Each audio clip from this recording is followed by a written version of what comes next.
మనం చూడవచ్చు మున్సిపల్ ఎన్నికల కంటే ముందు ఆ ప్రచారంలో ముఖ్యమంత్రి రేవంత్ రెడ్డి మాట్లాడిండు. అలాగే మంత్రి తుమ్మల నాగేశ్వరరావు సైతం ఈ రైతు భరోసా పైసల గురించి మాట్లాడడం జరిగింది. వితిన్ కొన్ని డేస్లో మేము అన్నదాతల యొక్క ఖాతాల్లో జమ చేయబోతా ఉన్నాం ఈ మున్సిపల్ ఎన్నికల తర్వాత అంటూ. ఆల్రెడీ మున్సిపల్ ఎన్నికలు అయిపోయినాయి, రేపే ఫలితాలు కాబట్టి. సో ఈ వితిన్ ఒక 1 వీక్ లోపట్ల రైతుల యొక్క ఖాతాలో జమ చేసేటువంటి ఆస్కారం కనబడతా ఉన్నది.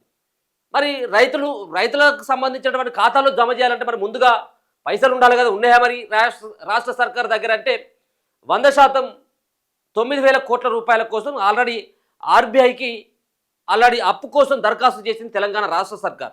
అది ఇయాలో రేపో రాష్ట్ర సర్కార్ ఖాతాల్లోకి రాబోతా ఉన్నాయి 9,000 కోట్ల రూపాయలకి.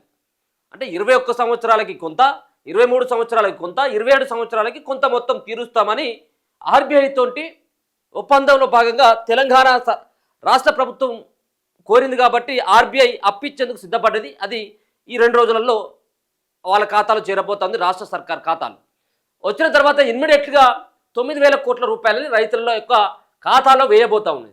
గతంలో మనం చూసుకోవచ్చు 1,56 లక్షల ఎకరాలకి సుమారుగా 58 లక్షల మంది రైతుల ఖాతాల్లో జమ చేసింది రాష్ట్ర ప్రభుత్వం 9,000 కోట్ల రూపాయలు.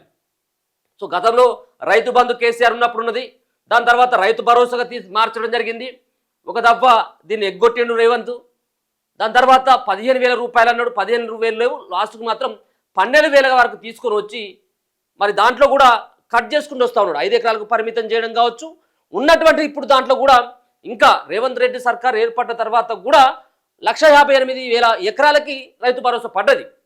ఇంకా 20 నుంచి 25 లక్షల ఎకరాలని తగ్గబోతుందన్నట్టుగా మాత్రం వార్తలంతా ఇంకా అది అఫీషియల్గా ఇంకా ప్రకటించలేదు. కానీ అదే రేపు కాబోతా ఉన్నది.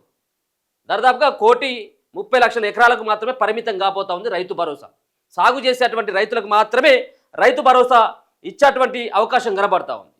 ఇక ఎందుకు అంత తొందరగా చేస్తాడా, రాష్ట్ర ఖజానా ఖాళీగా ఉందని చెప్పేసి అంటా ఉన్నాడు కదా. ఇప్పుడు ఏ విధంగా తీసుకొస్తాడంటే ఇప్పుడు ఇంతకుముందు నేను చెప్పినట్టుగా ఆర్బీఐ దగ్గర అప్పు తీసుకురావడం కావచ్చు,